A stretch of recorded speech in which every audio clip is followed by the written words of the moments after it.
প্ৰতি ক্ষণতে মুখত হাঁহি এটা বিৰিঙাই ফুৰা মানুহজনৰ জীৱনটো সুখী নহ'বও পাৰে। হয়তো তেওঁ হাঁহিৰ আঁৰত দুখবোৰ লুকুৱাইও অভিনয় কৰিব পাৰে।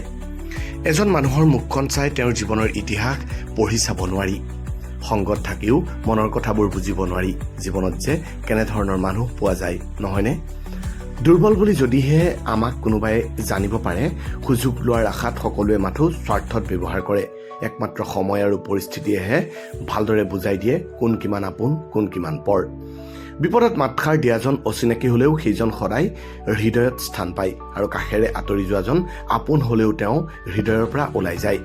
এজোপা গছে নিজৰ সকলোবোৰ পাত হেৰুৱাই দিয়াৰ পাছতো সদায়েই এটা ভাল দিনৰ অপেক্ষাত থাকে। এই ধৈৰ্যৰ বলতেই গছজোপাও এদিন সেউজীয়া হৈ উঠে। আমিও যদি এটা ভাল দিনৰ অপেক্ষাত সদায় নিজৰ ধৈৰ্য আৰু চেষ্টা অটুট ৰাখোঁ, তেতিয়া এটা ভাল দিন নিশ্চয়কৈ দেখিবলৈ পাম।